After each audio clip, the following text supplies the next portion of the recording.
Hi guys, welcome back to my channel. Venkat Senguttuvan இவானாவோட நடிப்பில் இப்போ தான் ஒரு 1 மந்த் முன்னாடி வந்து ரிலீஸ் ஆன திரைப்படம் தான் வந்து மதிமாறன் அப்படிங்கிற ஒரு சைக்கலாஜிக்கலான ஒரு த்ரில்லர் மூவி. வாங்க அந்த படம் எப்படி இருக்கு அப்படின்னு சொல்லி பார்த்துடலாம்.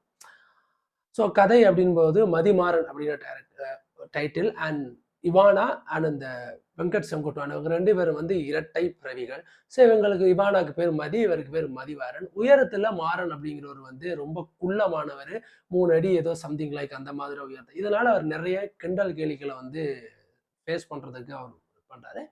இருந்தாலும் அவங்க அப்பா வந்து எம்.எஸ். பாஸ்கர் அவர் அந்த குறை இல்லாம ரொம்ப அழகா வந்து வளர்த்துட்டு வர்றாரு. ஒரு கட்டத்துல வந்து இவானா திடீர்னு வந்து ஓடி போய் யாரோடய கல்யாணம் பண்ணிக்கிறாங்க. இந்த அவமானம் தாங்க முடியாம தூக்கு போட்டு இறந்து போயிடுறாங்க எம்.எஸ். பாஸ்கர் அவங்களோட மனைவி, அதாவது நம்ம ஹீரோவோட அப்பா அம்மா. ஸோ இந்த விரக்தியில அக்காவை தேடி சென்னைக்கு வராரு நம்ம ஹீரோ. வந்த இடத்துல அவ கூட படிச்ச ஒரு போலீஸை இன்ஸ்பெக்டரா பாக்குறாரு நம்ம ஹீரோ.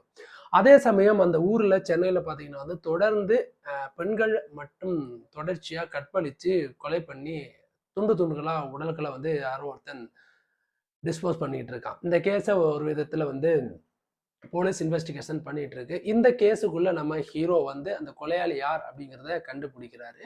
ஸோ இவானாவை ஃபர்ஸ்ட் கண்டுபிடிச்சாரா, இல்லை கொலையாளிகளை கண்டுபிடிச்சாரா, எப்படி கண்டுபிடிச்சாரு, இந்த கொலைகள் எல்லாம் நடக்கிறதுக்கு உண்டான பின்னணி என்ன அப்படிங்கிறத சொல்ற படம் தான் மதிமாறன் அப்படிங்கிறது. ஸோ அந்த மதிமாறன் அப்படிங்கிறது ஜஸ்ட் ஒரு போஸ்ட்மேன். அவங்க அப்பா பார்த்து அந்த போஸ்ட் வேலையை பார்க்குறாரு. ஸோ மதிமாறன் அப்படின்போது ஒரு குள்ளமான மனிதர் அப்படின்போது இந்த உலகத்துல வந்து எவ்வளோ ஒரு கேவலமான ஒரு இதெல்லாம் நம்ம ஃபேஸ் பண்ண வேண்டியிருக்கு. நம்ம நம்ம பிறப்புல ஏதாவது ஒரு குறைகள் இருந்தால் அதை அந்த மக்கள் இங்க இருக்க வாழக்கூடியவங்க எப்படியெல்லாம் வந்து குறை சொல்ல மட்டும் பேசுறாங்க அப்படின்றத வந்து ரொம்ப அழகா வந்து பதிவு பண்ணியிருக்காரு இயக்குனர். அதை தாண்டி இவானா அண்ட் இந்த படம் பார்த்தீங்கன்னா வந்து எனக்கு தெரிஞ்சு இந்த ஜிவி பிரகாஷோட அவங்களோட இன்ட்ரோ மூவி வந்துச்சு. அதுக்கப்புறம் இந்த படத்தை நடிச்சிருப்பாங்க. ஏன்னா அதுல நடிச்ச அந்த ஒரு ஒரு செயற்கையான நடிப்பு அப்படியே அந்த படத்துலையும் தெரிஞ்சிச்சு. குறிப்பா கிளைமேக்ஸ்ல வந்து விஷம் வச்சு கொலை பண்ணிட்டு அவங்க ஒரு ரியாக்ஷன் கொடுக்கறது வந்து ஒரு இயல்பான நடிப்பு இல்லை அப்படிங்கிறது உண்மை.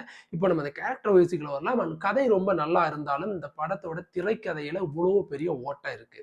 அண்ட் போலீஸ் அந்த கொலைகாரன் யார் அப்படின்றது இன்வெஸ்டிகேஷன் பண்ணினாலும் அதை ஈஸியா நம்ம ஹீரோ கண்டுபிடிக்கிறாரு போலீஸை வச்சுட்டு.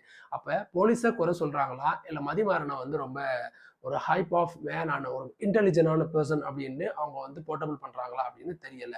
மதிமாறன் குள்ளமானவர், அவர் வந்து ரொம்ப ஸ்ட்ராங்கா காட்டணும் அப்படின்றதுக்காக அங்க இருக்கக்கூடிய போலீஸ் எல்லாரையுமே வந்து ரொம்ப மட்டமா காமிச்சது என்னால அக்செப்ட் பண்ணிக்க முடியாது. சரி, ஒரு இடங்கள்ல தான் அப்படின்னா ஒட்டு மொத்தமாவே போலீஸை பக்கத்துல நம்ம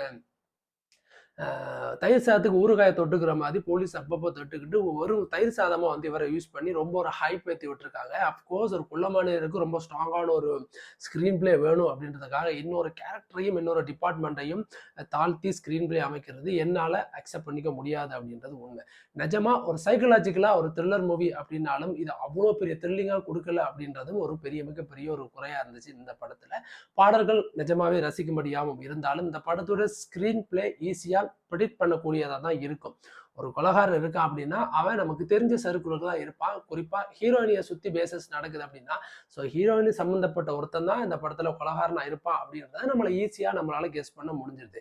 ஆஸ் யூஷுவல் கிளைமேக்ஸ் காட்சி நம்ம எதிர்பார்த்த அதே கிளைமேக்ஸ் காட்சி இந்த படத்துல வந்தாலும் ஒரு 2 மணி நேரத்துக்கு இந்த படம் ஒரு ஒர்த் இல்லையா அப்படின்னு கேட்டீங்கன்னா அப்கோர்ஸ் இந்த மாதிரியான பல படங்கள் நம்ம பார்த்தாலும் அந்த பட்ஜெட்டுக்குள்ள நம்ம டைரக்டர் இந்த படத்தை எவ்வளவு எடுக்க முடியுமோ அழகா நடிச்சிருக்காரு.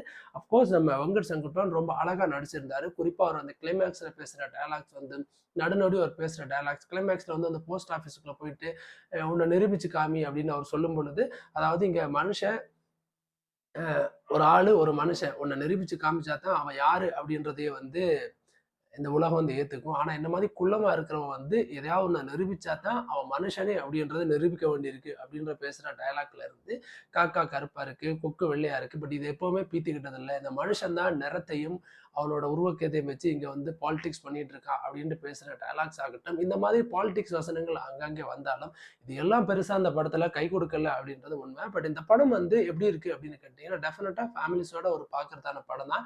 பட் இதை வந்து ஒரு ரொம்ப சுமாரான படம். ஸ்கிரீன் பிளேல விடப்பட்ட அந்த மிகப்பெரிய ஹோல் இந்த படத்தை மொத்தமாவே வந்து பெரிய ஒரு ஹோலா விட்டு உள்ள ஒரு வெள்ளக்காடா விட்டுருச்சு.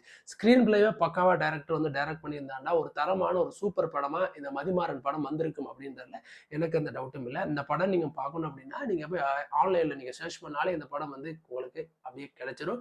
நீங்கள் அங்கேயே வந்து பார்க்கலாம். அஃப்கோர்ஸ் நீங்கள் குடும்பத்தோட பார்க்கலாம். உங்களுக்கு ஒரு சைக்கலாஜிக்கலான ஒரு த்ரில்லர், ஒரு crime movie and police investigation type of movies உங்களுக்கு பிடிக்கும் அப்படின்னு நினைக்கிறவங்க இந்த மதிமாறன் படத்தை பாருங்கள். கிட்டத்தட்ட இந்த படத்துக்கு வந்து ஒரு 2 மணி நேரம் இந்த படம் ரன் ஆகுது. IMDbலேருந்து இந்த படத்துக்கு பார்த்தீங்கன்னா 7.3 வரைக்கும் சாரி அண்ட் புக்மே ஷோவில் வந்து இதுக்கு வந்து ரேட்டிங் கொடுத்துருக்காங்க. பை IMDbல கொடுக்குறத வச்செல்லாம் நம்ம ரேட்டிங் அப்படின்னு கன்சிடர் பண்ணிக்க முடியாது. போக போக காலங்களில் இந்த IMDb வந்து மாறும். ஸோ அதெல்லாம் விட்டுட்டு ஒரு சுமாரான ஒரு த்ரில்லர் மூவி எனக்கு பார்க்க ஆசை அப்படின்னா அந்த மதிமாறன் படத்தை நீங்கள் தாராளமாக பார்க்கலாம் அப்படின்றது என்னோட வேண்டுகோள். அடுத்த நல்ல ஒரு மூவி ரிவ்யூஸோட வந்து நான் மறுபடியும் உங்களை சந்திக்கிறேன். அது வரைக்கும் தேங்க்யூ காய்ஸ்.